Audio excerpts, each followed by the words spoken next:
नमस्कार शिक्षक बांधवांनो, अभ्यास ट्री या यूट्यूब चॅनलमध्ये आपल्या सर्वांचं स्वागत आहे. सध्या आपण महा-टी-ई-टीची तयारी करत आहोत. येत्या 23 नोव्हेंबर रोजी ही परीक्षा संपूर्ण महाराष्ट्रामध्ये आहे.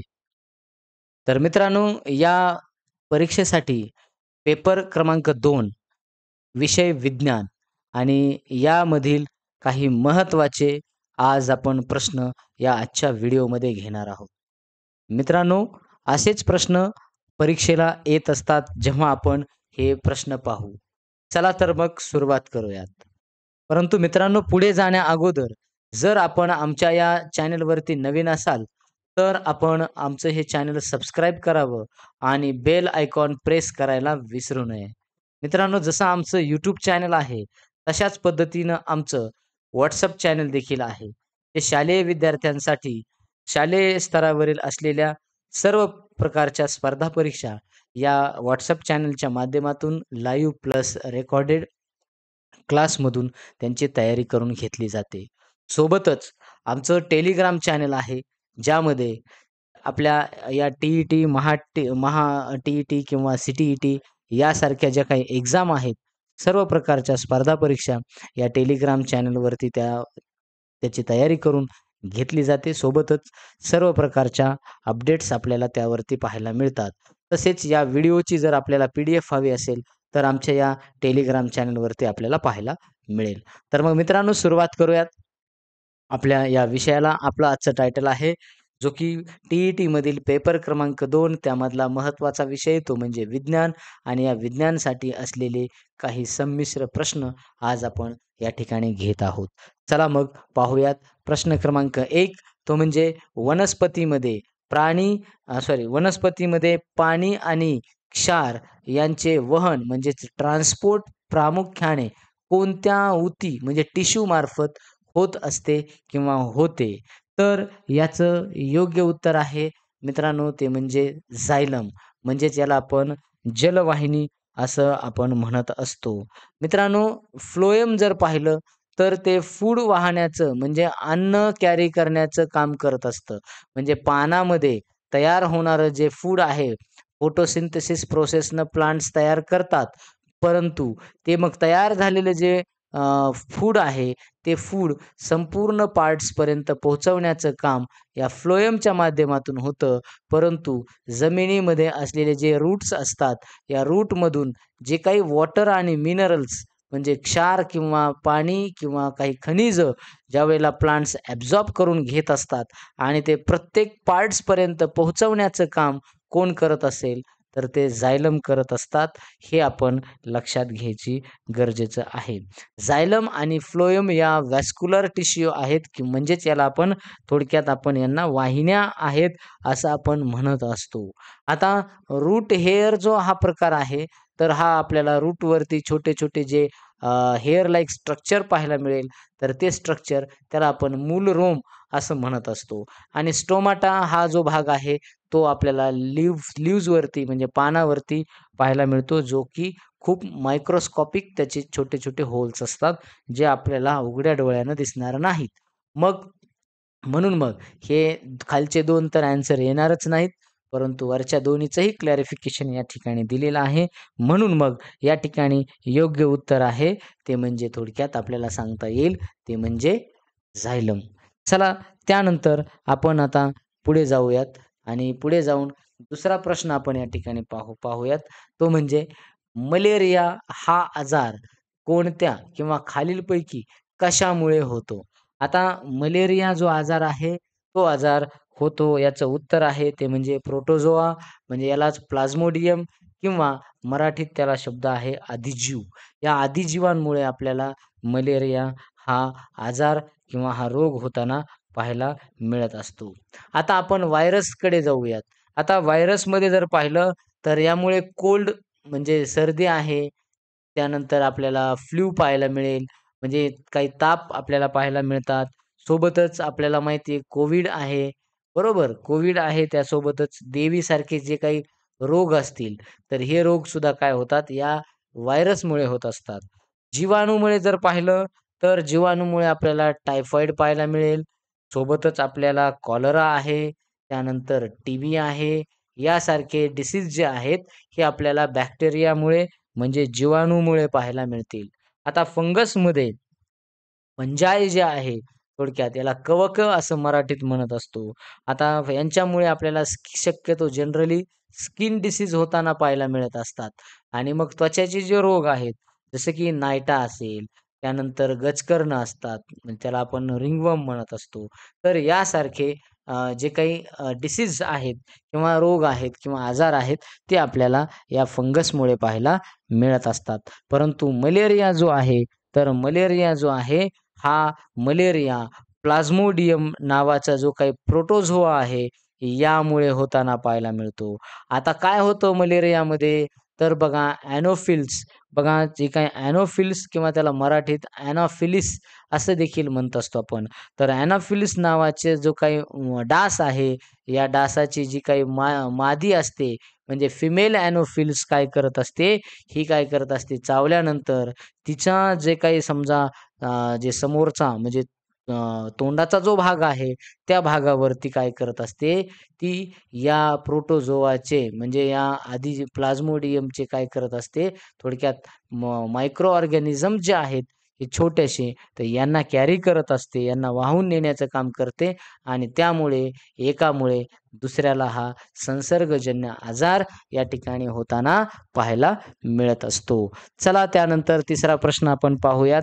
तो म्हणजे वाहनांच्या बाजूला असणारा आरशात बघा साइड मिरर किंवा रियर व्ह्यू मिररमध्ये कोणत्या प्रकारचा आरसा वापरलेला असतो? याचं योग्य उत्तर आहे मित्रांनो बहिर्वक्र आरसा. याला आपण इंग्रजीत म्हणत असतो कॉन्व्हेक्स मिरर. आता या ठिकाणी जर आपण पाहिलं तर बहिर्वक्र आरसा काय करत असतो, त्याची जी प्रतिमा असते ही इरेक्ट आपल्याला पाहायला मिळते आणि कशी असते, डायमिनिश्ड असते म्हणजे छोटी असते. एकदम म्हणजे लहान असते आणि मग ह्या अशा इरेक्ट आणि डायमिनिश्ड या प्रतिमा तो तयार करत असतो आणि म्हणून मग सर्वात महत्त्वाचं म्हणजे तर त्याच्यामध्ये एक आपण त्याला वाइडर फील्ड ऑफ व्ह्यू म्हणजेच आपण त्याला विस्तृत दृष्टिक्षेप असं देखील म्हणता येईल मराठीमध्ये. तर त्या पद्धतीनं तो काय करत असतो, आपल्याला दाखवत असतो. म्हणून मग ज्यामुळे ड्रायव्हरला मागून येणारा जो काही भाग आहे किंवा मागचा दिसणारा भाग जो असतो, त्या आरशामध्ये काय होतो, मोठा दिसत असतो. म्हणून मग या ठिकाणी आपल्याला पाहायला मिळतं, की वाहनांच्या ज्या काही साइड मिरर जे असतात, तर त्या मिररमध्ये आपल्याला कॉन्व्हेक्स मिरर पाहायला मिळत असतो. आता आपण कॉन्केव्ह मिररमध्ये जर गेलो, तर कॉन्केव्ह मिरर हा वस्तू जवळ असल्याची मोठी दाखवत असतं. परंतु जसं की आरसा पाहिला आपण, जसं दाढी करायचा आरसा असतो, त्याच्यात काय होतं ना, मोठं दिसत असतं. त्यानंतर जे काही आपल्या डेंटिस्ट वापरत असतात बघा, दंतवैद्य आपण त्यांना मराठीत म्हणू शकतो.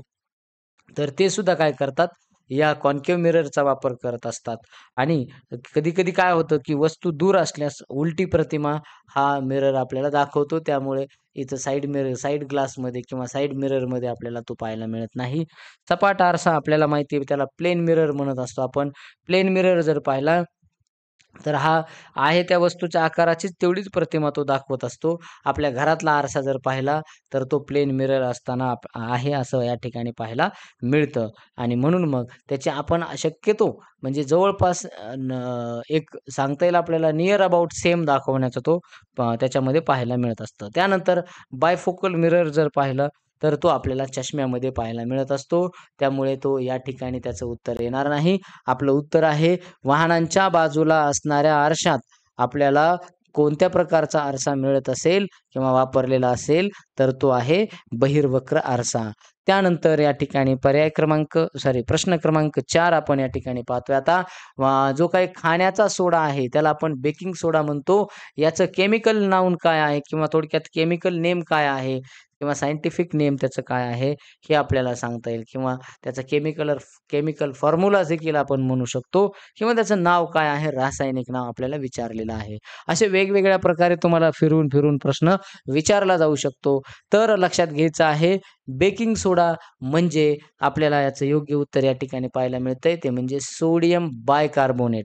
आता आपण जर पाहिलं सोडियम बायकार्बोनेट NaHCO3 असा याचा काय आहे फॉर्म्युला आहे, हे लक्षात ठेवायचं आहे. एच या ठिकाणी एच म्हणून इथं बाय असं वाचताना बाय वाचायचं म्हणजे सोडियम बाय कार्बोनेट असं वाचायचं. ही ट्रिक लक्षात ठेवा. त्यानंतर सोडियम क्लोराईड जर पाहिलं तर ते NaCl असतं. हे आपलं साधं मीठ पाहायला मिळतं, जे की आपण कॉमन सॉल्ट त्याला म्हणत असतो. सोडियम कार्बोनेट जर आपण पाहिलं, तर सोडियम कार्बोनेट हा खाण्याचा सोडा नसतो, तो धुण्याचा सोडा आहे. म्हणजे तो वॉशिंग पावडर आपल्याला म्हणजे जो काही वॉशिंग सोडा म्हणतो त्याला, त्याच्यात आपल्याला काय होतं पाहायला मिळत असतो. त्यानंतर कॅल्शियम कार्बोनेट जर पाहिलं आपण, तर हे CaCO3 अशा पद्धतीनं पाहायला मिळतं, की याचा उपयोग आपल्याला चुनखडीत पाहायला मिळतो. त्यानंतर त्यानंतर कॅल्शियम कार्बोनेट जर आपण पाहिलं, तर संगमरवर जे असतात संगमरवरचे जे काही थोडक्यात आपल्याला सांगता येईल, जे स्टोन्स असतात मोठे-मोठे त्याच्यामध्ये पाहायला मिळतात आणि आपल्या खडूमध्ये त्याच्यात सुद्धा आपल्याला हे जनरली पाहायला मिळत असतो. त्यानंतर या ठिकाणी आपला 5वा प्रश्न आहे, तो म्हणजे प्रकाश संश्लेषण म्हणजे फोटोसिंथेसिस प्रक्रियेत वनस्पती कोणत्या वायूचा वापर अन्न तयार करण्यासाठी करतात किंवा वापर तयार करण्यासाठी करत असतात. आता सगळ्यात महत्त्वाचं म्हणजे मित्रांनो फोटोसिंथेसिस प्रकाश संश्लेषण काय आहे, हे एकदा थोडक्यात सांगतो. पण अगोदर त्याचं या प्रश्नाचं उत्तर या ठिकाणी बघूयात. तो म्हणजे कार्बन डायऑक्साईड. आता बघा या ठिकाणी आपल्याला सांगता येईल, की या फोटोसिंथेसिस काय आहे, तर यामध्ये ही एक फूड मेकिंग प्रोसेस आहे, जी की प्लांट्स काय करत असतात, स्वतःचं अन्न स्वतः तयार करत असतात. आणि मग कोणतंही प्लांट्स ज्यामध्ये क्लोरोफिल नावाचा घटक आहे, हरितद्रव्य नावाचा घटक आहे, तर त्या घटक असलेला म्हणजे तो घटक असलेली जी वनस्पती आहे, ती वनस्पती काय करत असते, स्वतःचं अन्न स्वतः तयार करत असते. त्या प्रोसेसला नाव आहे प्रकाश संश्लेषण. पण ती कसं करते, अवघ्या 2 मिनिटाच्या प्रोसेसमध्ये या ठिकाणी आपण पाहूयात. काय करत असते, तर सूर्यापासून काय करत असते, की ती लाईट एनर्जी मिळवण्याचं काम करत असते. कोण? वनस्पती. मग हे सनलाईटमध्ये जे असलेले लाईट रेज आहेत, हे लाईट रेज काय होत असतात, हे वनस्पतीच्या पानावरती पडतात आणि मग ही लाईट एनर्जी या ठिकाणी ते काय करत असतात, ऑब्टेन करत असतात. पण वनस्पतीच्या पानावर असलेला जो क्लोरोफिल नावाचा घटक आहे किंवा पानामध्ये असलेला क्लोरोफिल नावाचा जो हिरवा घटक आहे, तो या एनर्जीला ॲब्सॉर्ब करतो किंवा तो या एनर्जीला ओढून कॅप्चर करत असतो आणि मग कॅप्चर केल्यानंतर त्या ठिकाणी ही जी लाईट एनर्जी आहे, ही लाईट एनर्जी काय करत असते, त्या ठिकाणी बघा काय करते ते पुढे आता सांगतो. जेव्हा काय करतं प्लांट्स काय करतात म्हणजे रूटमधून वनस्पतीच्या मुळामधून पाणी घेण्याचं काम करतात आणि पानामधून पानामधून ते काय करत असतात थोडक्यात कार्बन डायऑक्साईड काय करतात इथं उत्तर आपल्या याचं पाहायला मिळेल आता. कार्बन डायऑक्साईड घेतात आणि मग कार्बन डायऑक्साईड घेतल्यानंतर मग इथं काय होतंय पाणी आणि कार्बन डायऑक्साईड काय होतात? पाणी म्हणजे हे कार्बन डायऑक्साईड आणि पाणी हे एकत्र येतात आणि ह्यांना एकत्र करण्याचं काम ही लाईट एनर्जी करत असते आणि मग यांना यांना कंबाईन करते आणि मग म्हणून मग आपल्याला सांगता येईल, की सनलाईट आणि या ठिकाणी क्लोरोफिल. तर हे क्लोरोफिल आणि सनलाईट जी आहे, ही काय करत असते, यांच्या माध्यमातून हे 2 कंपाउंड एकत्र येतात आणि मग इथं या ठिकाणी ग्लुकोज तयार होतो आणि सोबतच ऑक्सिजन हा बाय प्रॉडक्ट आपल्याला पाहायला मिळतो. तर बघा, मग इथं या ठिकाणी आपल्याला प्रकाश संश्लेषणवरती प्रश्न पडू शकतो मित्रांनो. इकडे जे आहेत रिएक्टंट जी 2 आहेत, इथे कार्बन डायऑक्साईड आणि थोडक्यात म्हणजे वॉटर पाहायला मिळतील आणि प्रॉडक्ट्समध्ये काय आहेत, तर हे ग्लुकोज आणि ऑक्सिजन आहेत. ही केमिकल रिएक्शन बॅलन्स करण्यासाठी आपल्याला इकडे 6 आणि इथेही 6 लावावं लागेल. म्हणजे ही केमिकल रिएक्शन आता परफेक्ट बॅलन्स झाली. बघा, आता आपल्याला सांगता येईल, की या ठिकाणी ही जी कार्बन डायऑक्साईड आहे, तर ही काय करतात वनस्पती या वायूचा, ऑक्सिजनचा नाही, तर ऑक्सिजन हा तयार होत असतो या प्रोसेसमधून. तर बघा या वायूचा वापर करतात आणि मग काय करतात, तर नवीन थोडक्यात आपल्याला सांगता येईल, नवीन हे जे 2 कंपाउंड आपल्याला समोर पाहायला मिळतात, ग्लुकोज आणि ऑक्सिजन, तर हे तयार होत असतात आणि तोच ऑक्सिजन आपण कशासाठी वापरत असतो, तर तो आपल्या श्वसनासाठी आपण वापरत असतात. सर्व प्राणी त्याचा वापर करत असतात. चला त्यानंतर 6वा प्रश्न आहे या ठिकाणी. ध्वनीच्या प्रसरणासाठी अ, म्हणजेच थोडक्यात प्रोपगेशन ऑफ साउंड त्यानंतर मग कशाची आवश्यकता असते? तर मित्रांनो, आपण सगळ्यात महत्त्वाचं म्हणजे ही गोष्ट लक्षात ठेवणं गरजेचं आहे, की कशाची गरज असते? तर उत्तर आहे याचं ती म्हणजे माध्यमाची. माध्यमाशिवाय ध्वनी, साउंड ट्रॅव्हल होत नाही किंवा प्रोपगेट होत नाही. म्हणून मग आपल्याला सांगता येईल, ध्वनी जी आहे हा यांत्रिक लहरी म्हणजे ध्वनीच्या आपल्याला मेकॅनिकल वेव्हज पाहायला मिळत असतात आणि या ज्या वेव्हज आहेत, या वेव्हजच्या माध्यमातूनच साउंड काय होत असतो, ट्रॅव्हल होत असतो. आता वेव्हज कशा-कशा आहेत, त्या आपल्या सर्वांना माहिती आहेत किंवा जरी माहीत नसतील तरी आपण साउंड चॅप्टर पाहून घ्या. त्यामध्ये आपल्याला पाहायला मिळतील, की कशा प्रकारचे वेव्हजचे प्रकार आपल्याला पाहायला मिळत असतात. बघा, मग ही जी काही यांत्रिक लहरी आपल्याला पाहायला मिळतात, तर त्या व्हायब्रेशनच्या माध्यमातून आपण काय करत असतात म्हणजे या ज्या ध्वनीचे जे काही ह्या लहरी आहेत, ह्या ट्रान्सफर पुढे होत असतात. मग त्यासाठी माध्यम असणं गरजेचं आहे आणि हे माध्यम कोणते-कोणते असतात मित्रांनो, तर हे सॉलिड, लिक्विड आणि गॅस हे 3 माध्यम आपल्याला या ठिकाणी पाहायला मिळतात. व्हॅक्यूम पाहायला मिळणार नाही. व्हॅक्यूममध्ये ध्वनी काय होत नाही, ट्रॅव्हल होत नाही. निर्वात पोकळीमध्ये कोणताही थोडक्यात ध्वनीचं म्हणजे म्हणजे थोडक्यात माध्यमच नसतं त्या ठिकाणी. म्हणून मग त्या ठिकाणी काय होत नाही, ध्वनी ट्रॅव्हल होत नाही. स्पेसमध्ये ध्वनी ट्रॅव्हल होत नाही, तिथे व्हॅक्यूम असतं. त्यानंतर आपल्याला सांगता येईल की प्रकाशाची गरज नसते ध्वनीचं तिथं काही ते उत्तर नाहीये. उष्णतेची नाही.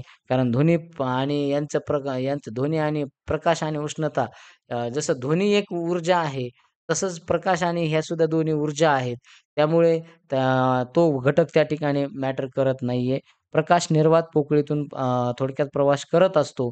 परंतु थोडक्यात ध्वनी मात्र निर्वात पोकळीतून करत नाही आणि प्रकाश हा वेगळा, ध्वनी वेगळा हे लक्षात ठेवायचं. उष्णता ही सुद्धा वेगळी आहे.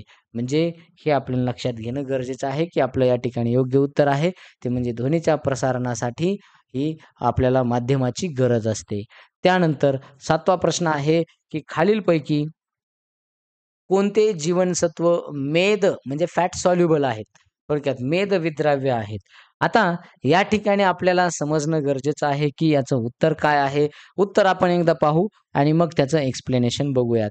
तर उत्तर आहे ते म्हणजे जीवनसत्व क म्हणजे सी व्हिटॅमिन. आता आपण जर पाहिलं तर बघा या ठिकाणी जीवनसत्व जर आपण पाहिलं तर ती काय असतात? ही 2 गटामध्ये विभागलेली आहेत. बघा व्हिटॅमिन्स जे पाहायला मिळतील तर ते 2 गटात असतात. एक असतात वॉटर सॉल्युबल आणि दुसरं असतं फॅट सॉल्युबल. आपल्याला हे माहिती असणं गरजेचं आहे.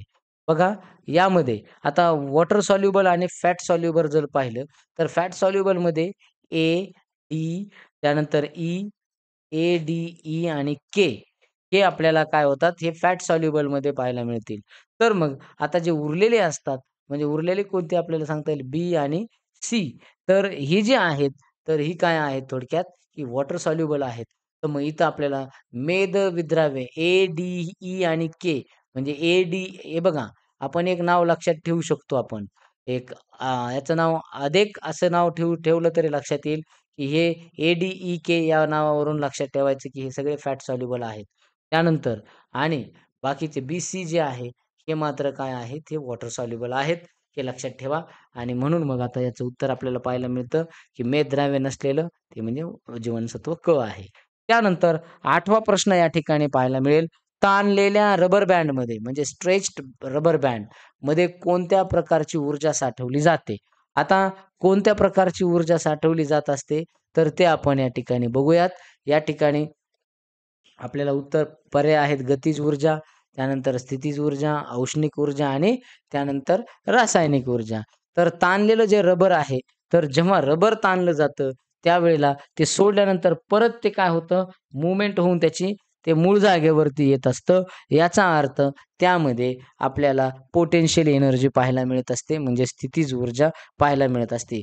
ज्या ठिकाणी अशी धरून ठेवल्यानंतर असं काहीतरी ताणल्यासारखं होतंय किंवा असं काहीतरी प्रेशर अडकल्यासारखं होत असतं, त्यावेळेला आपल्याला सांगता येईल तिथे ती स्थितीज ऊर्जा असते आणि मग नंतर स्थितीज ऊर्जेचं रूपांतर गतीज ऊर्जेमध्ये होताना पाहायला मिळत असतं.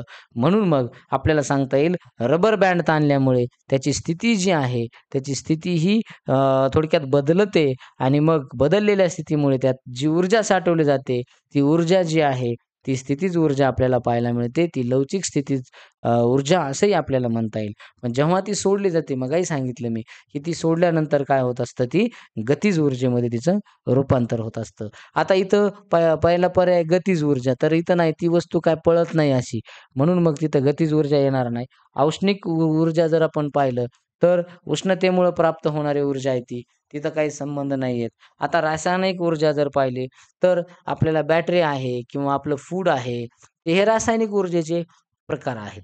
जसे की फोटोसिंथेसिस, आपल्याला लाईट एनर्जीचं रूपांतर हे केमिकल एनर्जीमध्ये झालेलं पाहायला मिळतं.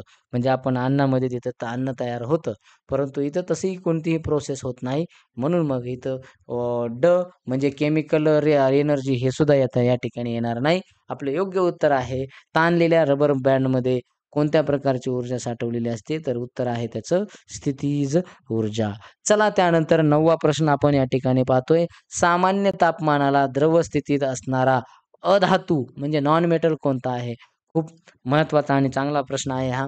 बघा, तर आपण जर पाहिलं, तर त्याचं योग्य उत्तर या ठिकाणी पाहायला मिळेल, ते म्हणजे ब्रोमिन.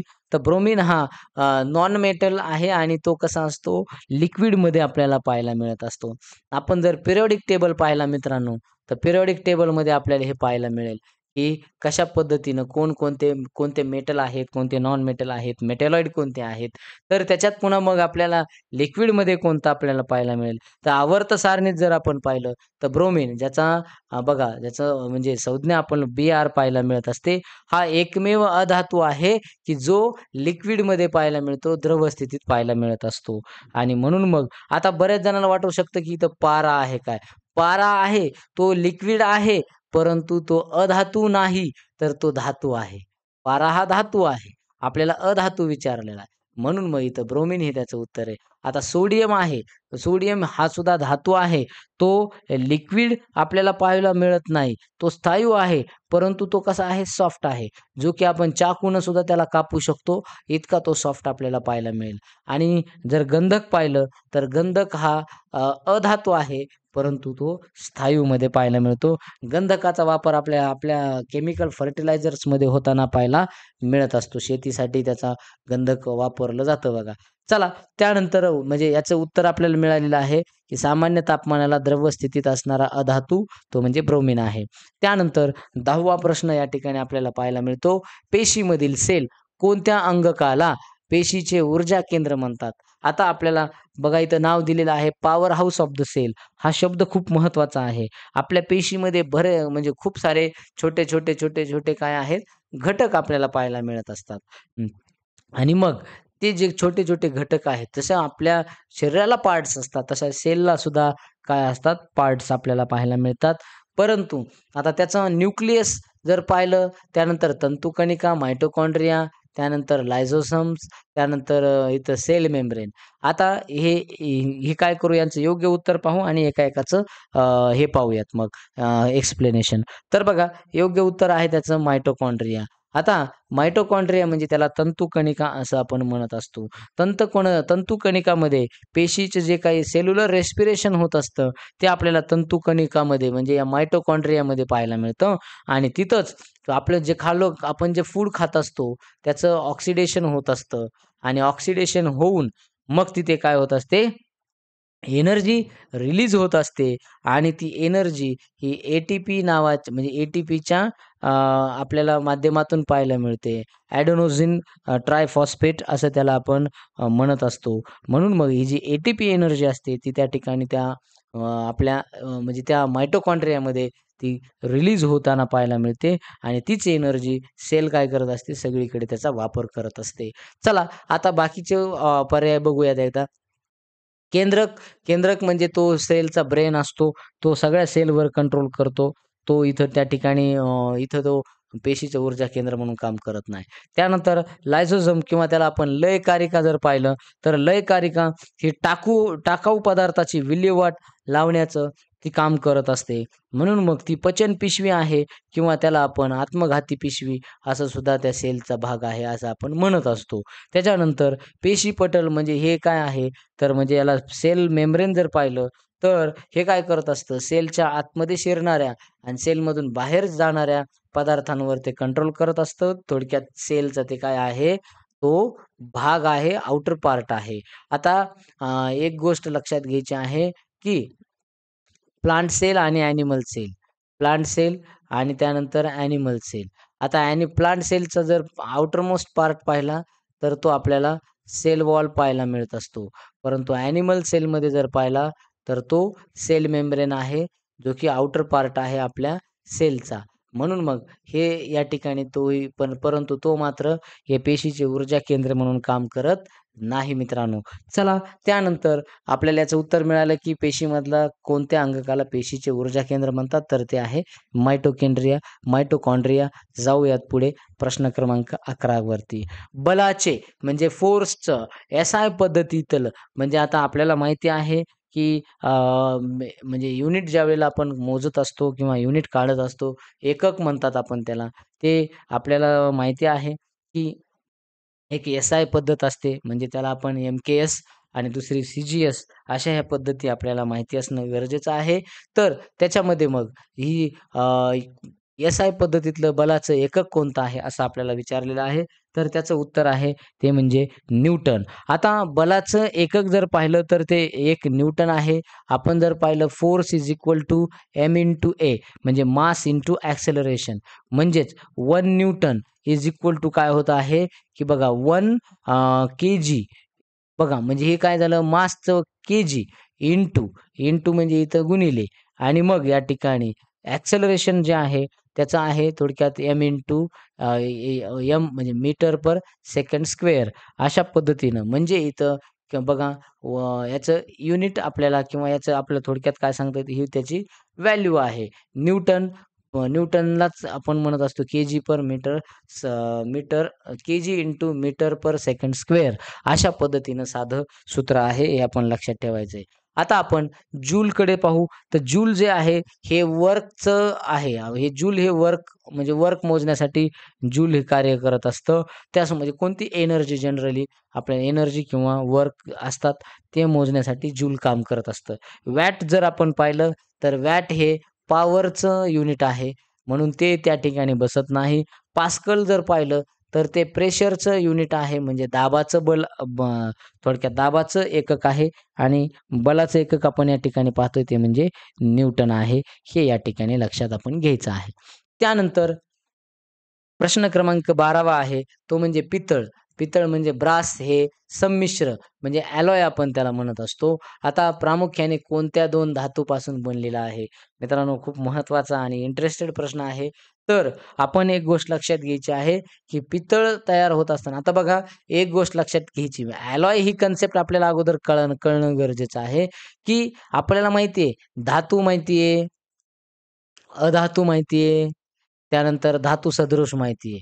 म्हणजे थोडक्यात आपल्याला सांगता येईल ते म्हणजे की मेटल बघा धातू सदृश हे असं सांगता येईल आपल्याला. आता मग या ठिकाणी हे मेटल आहे, नॉन मेटल आहे आणि हे थोडक्यात मेटॅलॉइड आहे. आता जेव्हा धातू एकत्र येतात म्हणजे त्यावेळेला मग आपल्याला सांगता येतं असं बरेच धातू काय होतात एकत्र येऊन सुद्धा त्यांचं काय होतं एक नवीन पदार्थ तयार होत असतो. केमिकल रिएक्शन त्या ठिकाणी घडत नाही. तिथं त्या ठिकाणी मिक्सचर असतं ते, हे लक्षात राहू द्यायचं आहे आणि मग तयार होणारा नवीन पदार्थ असतो. तसंच मग या ठिकाणी देखील तांबे आणि जस्त हे काय होतात, हे एकत्र येतात आणि यांच्यापासून एक नवीन म्हणजेच पदार्थ तयार होतो, एक संमिश्र तयार होतं, ज्याचं नाव आहे पितळ, ज्याला आपण ब्रास म्हणत असतो.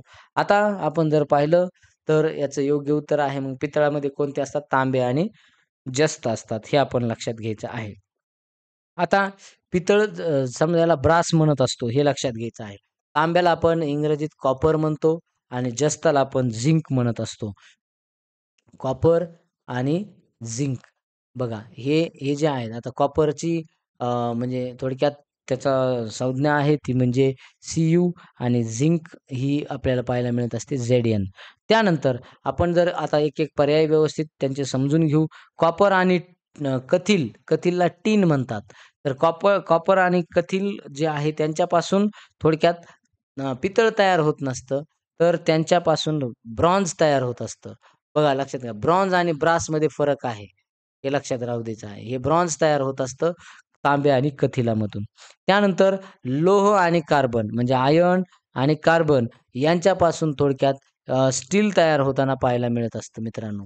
त्यानंतर ॲल्युमिनियम आणि मॅग्नेशियम तर यांच्यापासून ॲल्युमिनियम आणि मॅग्नेशियम तर या दोन्हीचेही काही घटक एकत्र बघा याचं मॅग्ने नाव घेतलेलं आहे आणि त्यानंतर इथं या ठिकाणी लियम असं वापरलेलं आहे. म्हणजे इथं या ठिकाणी मॅग्नेलियम या दोन्हीपासून तयार होत असतंय. बघा हे मॅग्नेलियम हे आपल्याला सांगता येतं. हे ॲलॉय तयार होत असतं. ते म्हणजे ॲल्युमिनियम आणि मॅग्नेशियमपासून. परंतु पितळ जे आहे ते ॲलॉय कोणत्या धातूंपासून बनतं? ते तांबे आणि जस्तापासून बनत असतं. त्यानंतर 13वा प्रश्न आहे तो म्हणजे इंद्रधनुष्य म्हणजे रेनबो तयार होण्याची प्रक्रिया हा प्रकाशाच्या कोणत्या गुणधर्माचा परिणाम आहे? मित्रांनो लक्षात घ्या, की या ठिकाणी इंद्रधनुष्य जो आहे तो तयार होत असतो. तो म्हणजेच प्रकाशाचं काय होत असतं? अपस्करण होत असतं म्हणजेच डिस्पर्शन होत असतं. इंद्रधनुष्य हे प्रकाशाचे अपस्करण जे आहे याच्यावरती होताना पाहायला मिळत असतं. जेव्हा सूर्यप्रकाश हा काय होत असतो, की पाण्याच्या थेंबामधून काय होत असतो, थोडक्यात तो जात असतो. तो प्रिझमसारखा जेव्हा जातो, त्यावेळेला जसं प्रिझममधून होतं ना, सेम तसंच हे पाण्याचा थेंब त्या ठिकाणी काम करत असतो. आणि मग हे एक किरण जो आहे, तो काय करत असतो, तो 7 घटकामध्ये म्हणजे 7 किरणामध्ये किंवा 7 जी काही रेज आहेत, त्याच्यामध्ये काय होत असतं त्याचं थोडक्यात कन्व्हर्जन होताना पाहायला मिळतं. आणि मग ते कन्व्हर्जन म्हणजेच आपल्याला सांगता येतं ते असतं विबग्योर. विबग्योर म्हणजेच काय असतं violet, Indigo, blue, green, yellow, orange आणि रेड हे आपल्याला पाहायला मिळतात. आणि म्हणून मग योग्य उत्तर आहे त्याचं ते म्हणजे प्रकाशाचे अपस्करण. आता परावर्तन जर पाहिलं, तर या ठिकाणी पण हे घडत असताना आपण बघा लक्षात घ्या, हे जे अपस्करण घडत असतं, तर ह्याच्यात काही प्रमाणात अपवर्तन आणि थोडक्यात आंतरिक परावर्तन सुद्धा म्हणजे थोडक्यात हे परावर्तन म्हणजे रिफ्लेक्शन सुद्धा होताना पाहायला मिळत असतं. परंतु मुख्य कारण म्हणजे तर हे दोन्ही प्रोसेस नसून ते आहे डिस्पर्शन.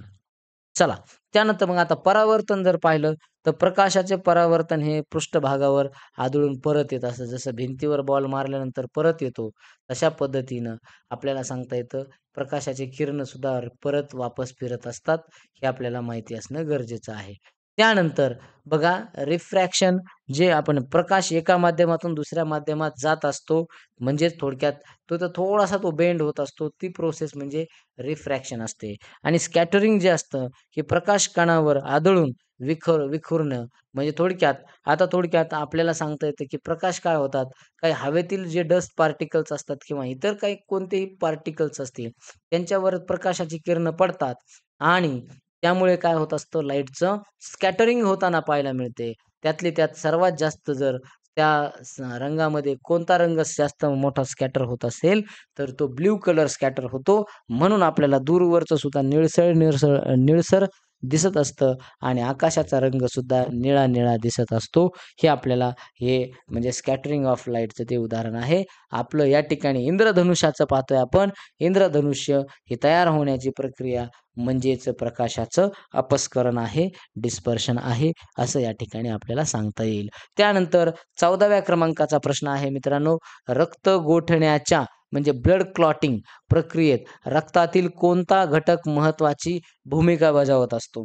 आता हे चारही घटक जे आहेत हे रक्तामधले आहेत. हे आपल्याला माहिती असणं गरजेचं आहे. आपलं कन्फ्युजन होऊ नये त्यासाठी अगोदर डायरेक्ट उत्तर घेऊयात ते म्हणजे त्याला आपण प्लेटलेट्स किंवा त्याला रक्तबिंबिका असं मराठीत म्हणत असतो. आता बघा, आपण जर उदाहरण पाहिलं, ज्यावेळेला आपल्याला जखम होत असते आणि जखम जेव्हा होईल, त्यावेळेला या प्लेटलेट्स त्या ठिकाणी एकत्र येतात आणि मग त्या काय करत असतात, बघा लक्षात राहू द्यायचं आहे, तर फायब्रिनोजेन म्हणजे फायब्रिनोजेन जे आहे, त्याच्या मदतीनं ते काय करतात, फायब्रिनोजेनचे जाळं तयार करतात आणि त्या ठिकाणी एक गुठळी निर्माण करतात. त्या गुठळीला आपण क्लॉट म्हणत असतो आणि हे क्लॉट जे आहे, त्या क्लॉटमुळे काय होतं, ते रक्तस्राव थांबतो आणि म्हणून मग त्या ठिकाणी रक्त जे आहे आपल्याला गोठल्यासारखं पाहायला मिळतं. आपल्याला जर वाहायला लागलं रक्त तर तिथं गाठ तयार होताना पाहायला मिळते, गुठळी तयार होताना पाहायला मिळते. जेणेकरून तिथं ते सुकतं, वाळतं आणि मग त्या ठिकाणी रक्त व्हायचं बंद होतं, असं आपल्याला सांगता येतं. म्हणून मग रक्त गोठण्याच्या ब्लड क्लॉटिंग म्हणजे थोडक्यात प्रक्रियेत रक्तातील कोणता घटक महत्त्वाची भूमिका बजावत असेल, तर तो आहे प्लेटलेट्स, रक्तबिंबिका. असं आपण डेंग्यूमध्ये प्लेटलेट्स चेक केले जातात, हे आपल्या सर्वांना माहिती आहे. त्यामध्ये मग आता आर-बी-सीचं जर पाहिलं, तर आर-बी-सी या रक्त वाहून नेण्याचं काम करत असतात. म्हणजे ब्लड कॅरी करतात आणि सोबतच ब्लड कॅरी म्हणजे ब्लडमध्येच म्हणतो मी सॉरी, ऑक्सिजन कॅरी करण्याचं काम करत असतात. तर ह्या लक्षात राहू द्यायचं आहे. आर-बी-सीज रेड ब्लड कॉर्पसल्स किंवा त्यांना रेड ब्लड सेल्स असंही म्हणत असतात. तर त्या ऑक्सिजन वाहून नेण्याचं काम करतात. त्यानंतर या डब्ल्यू-बी-सी व्हाईट ब्लड सेल्स यांना आपण सैनिक पेशी म्हणत असतो, ज्या की रोगप्रतिकारशक्ती म्हणजे आपली इम्युनिटी आपल्याला देण्याचं काम करत असतात. आणि प्लाझ्मा प्लाझ्मा काय आहे? हा रक्ताचा जो काही लिक्विड भाग आहे, पाण्यासारखा जो भाग वाटत असतो, ज्याच्यामध्ये सगळं तरंगून वाहून नेण्याचं जो काम करत असतो, तो भाग म्हणजे थोडक्यात काय असतो? प्लाझ्मा असतो. हे असं या ठिकाणी आपल्याला सांगता येतं. म्हणून मग रक्त गोठण्याची जी प्रक्रिया आहे, त्याच्यातला महत्त्वाचा घटक तो म्हणजे प्लेटलेट्स आहे, असं या ठिकाणी सांगता येतं. 15वा नंबरचा प्रश्न आहे, अणूच्या केंद्रकातील न्यूट्रॉन या कणावर कोणता प्रभार असतो? आता आपल्याला एक गोष्ट माहिती असणं गरजेचं आहे. हे प्रभार सगळे समजले पाहिजे. याला चार्ज म्हणतो आपण इंग्रजीत. आता अणूचं केंद्रक माहिती असणं गरजेचं आहे. अणूच्या केंद्रकात अगोदर आपल्याला कोणते घटक आहेत हे माहिती होणं गरजेचं आहे. हे अणूचं केंद्रक जर पाहिलं, तर याच्यामध्ये आपल्याला एक पाहायला मिळतं, तो म्हणजे प्रोटॉन आणि दुसरा असतो न्यूट्रॉन. म्हणजे याच्यावरूनच आपल्याला समजतंय प्रोटॉनवरती पॉझिटिव्ह चार्ज असतो, न्यूट्रॉनवरती चार्ज नसतो म्हणून 0 आणि मग बाहेर जे फिरत असतं बाहेर ते इलेक्ट्रॉन असतात. इलेक्ट्रॉनवरती ऋण चार्ज आपल्याला पाहायला मिळतो. म्हणून मग न्यूट्रॉनवरती इथं उदासीन म्हणजे न्यूट्रल चार्ज आपल्याला पाहायला मिळत असतो. हे त्याचं उत्तर आपल्याला योग्य पाहायला मिळेल. त्यानंतर पुढचा प्रश्न आहे, खालीलपैकी कोणता रासायनिक बदल आहे? आता रासायनिक बदल म्हणजे काय? ज्या बदलात नवीन पदार्थ तयार होत असतो. आता बर्फाचं पाणी होणं म्हणजे नवीन बदल नाही होत काही. पाण्याला पाणीच राहतंय ते. म्हणजे लक्षात राहू द्यायचं आहे. मेण वितळलं तरीसुद्धा जशास तसं राहतंय. त्याच्यात काही फरक पडत नाही. पाण्याचे बाष्पीभवन होणे म्हणजेच तरीसुद्धा ते पाणीच राहत असतं आणि दुधाचं दही होणं, पदार्थ नवीन तयार होतोय. म्हणून मग दुधातली थोडक्यात शुगर असते बघा, म्हणून जिला आपण लॅक्टोज म्हणत असतो आणि मग लॅक्टोजमध्ये काय होत असतं? लॅक्टोजचं रूपांतर लॅक्टिक ॲसिडमध्ये होतं. म्हणून मग आपल्याला सांगता येतं, की आता अ, हे कोण करत असतं? तर हे करत असतात लॅक्टोबॅसिलस. आता हे आपल्याला माहिती असणं गरजेचं आहे. हे काय असतात? हे आपल्याला सांगता येतात. हे लॅक्टोबॅसिलस काय आहेत? हे बॅक्टेरिया आहेत आणि म्हणून मग ते काय करत असतात? आपल्या घरामध्ये पाहतोय आपण, ज्यावेळेला आपल्या घरात म्हणजे आपली आई किंवा आपली आजी कोणी असेल, त्या काय करतात दूध तापवतात. तापवलेल्या दुधाला थोडं थंड होऊ देतात आणि त्यामध्ये काय टाकतात पुन्हा थोडंसं दही टाकतात. थोडंसं दही टाकणं किंवा ताक टाकतात. मग हे दही आणि ताक टाकलं नसतं त्यांनी. त्यांनी प्रत्यक्षात लॅक्टोबॅसिलस नावाचे बॅक्टेरिया त्याच्यात टाकलेले असतात. म्हणून मग आणि मग त्या ठिकाणी केमिकल रिएक्शन घडते आणि मग लॅक्टोज नावाच्या जी काही दुधात असलेली जी शुगर आहे, त्या लॅक्टोज नावाची शुगर तिचं कन्व्हर्जन लॅक्टिक ॲसिडमध्ये होताना पाहायला मिळतं आणि म्हणून मग त्या ठिकाणी दुधाचं दही होणं हे रासायनिक बदल आहे, असं या ठिकाणी आपल्याला सांगता येतं. त्यानंतर म्हणून मग उत्तर आहे आपलं पर्याय क्रमांक 4. त्यानंतर 17वा प्रश्न आपल्याला पाहायला मिळेल, तो म्हणजे कवके म्हणजे आपण त्याला फंजाय म्हणत असतो. ही वनस्पतीपेक्षा वेगळी मानली जातात. कवके जी आहेत या वनस्पतींपेक्षा ते वेगळे असतात. का मानले जातात? ते आपण या ठिकाणी समजून घेऊ. त्याचं योग्य उत्तर आहे ते म्हणजे त्यांच्यात हरितद्रव्य नसते. आता बघा सगळ्या गोष्टी सेम असतात. सेल वॉल असतो किंवा त्या एका जागी स्थिर असतात किंवा बहुपेशीय बहुपेशीय काही पाहायला मिळतात, काही नाही सुद्धा. परंतु जर पाहिलं तर त्यांच्यामध्ये फोटोसिंथेसिस नावाची प्रोसेस करण्यासाठी क्लोरोफिल नसतं. म्हणून त्या वेगळ्या आहेत वनस्पतीपेक्षा. काही वेळेला तर त्यांची रचना सारखी दिसते, परंतु मात्र काही प्रमाणात बदल आहे. हा सर्वात मूलभूत फरक आहे जो की अ, हरितद्रव्य नसलेला आणि ज्यामुळे सूर्यप्रकाशात प्रकाश स्वतःचा अन्न स्वतः म्हणजे फंगसला करता येत नाही आणि म्हणून मग त्या जे स्वतःचं अन्न स्वतः तयार करत असतात, त्यांना आपण ऑटोट्रॉप्स असं म्हणत असतो. म्हणजे त्यांना स्वयंपोषी असं म्हणत असतो. परंतु वनस्पती स्वयंपोषी आहेत. परंतु जे काही फंगस असतात किंवा फंजा असतात, हे मात्र हेटेरोट्रॉप्स आहेत. त्यांच्यामध्ये मात्र आपल्याला स्वयंपोषी नसतात, ते परपोषी पाहायला मिळत असतात.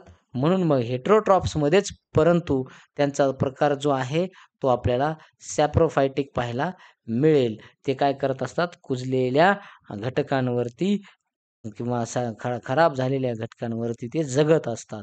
म्हणून ते हेटेरोट्रॉप्स आहेत. म्हणजेच ते सॅप्रोफायटिक त्यांचा मोड आहे, असं आपल्याला सांगता येत असतं.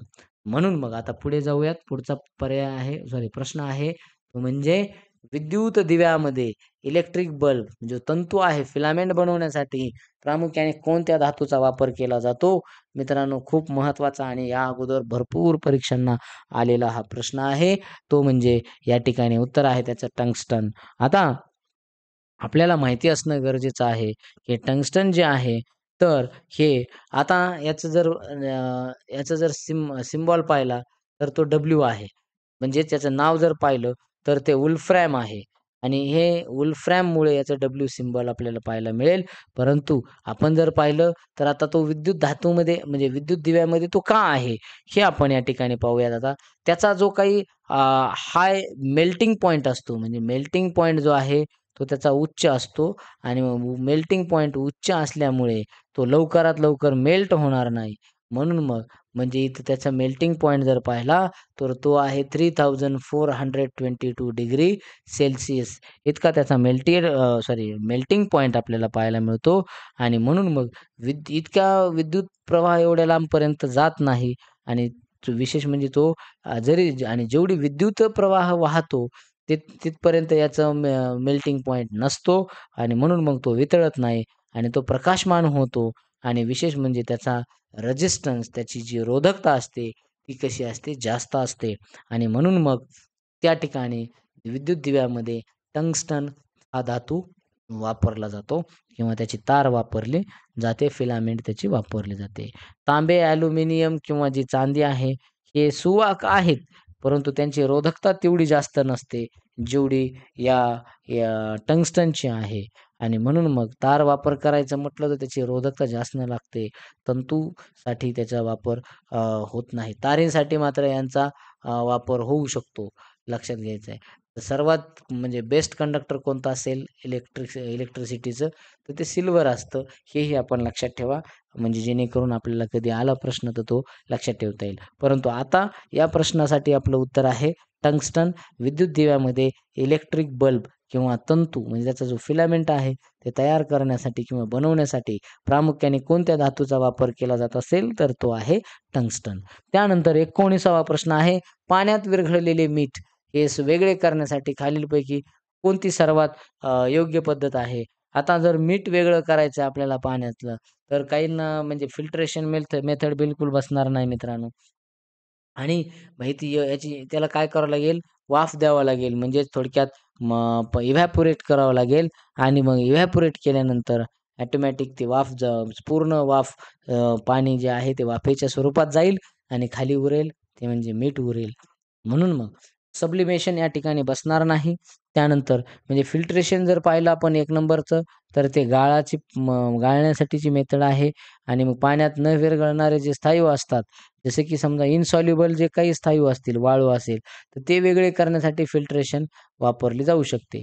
आता सब्लिमेशन जर पाहिलं आपण, तर म्हणजे ऊर्ध्वपातन म्हणतो याला आपण. ही पद्धत अशा स्थायूसाठी असते, की त्याला कापूर-बिपूर जे असतात, तर यासारखे जे आहेत ते तापवल्यावर ते द्रव न होता ते डायरेक्ट गॅसमध्ये जातात आणि म्हणून मग ती प्रोसेस आपल्याला त्या ठिकाणी पाहायला मिळणार नाही.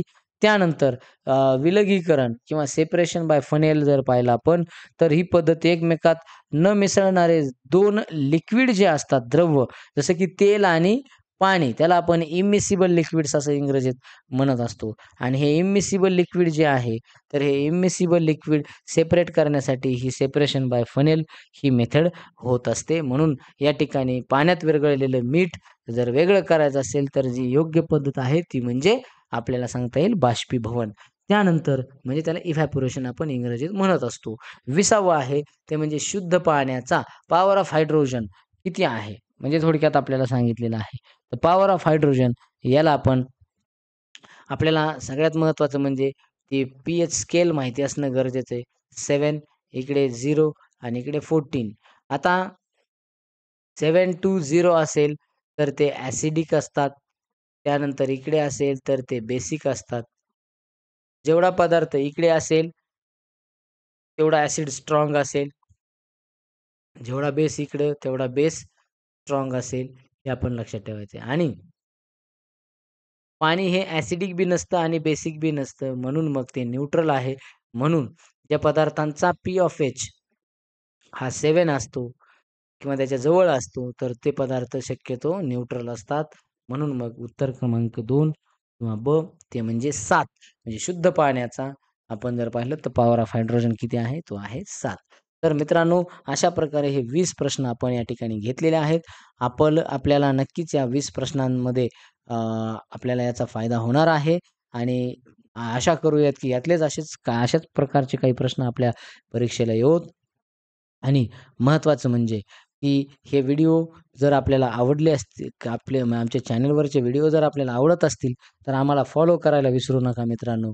आणि आमच्या या व्हिडिओला लाईक करायला सुद्धा विसरू नका.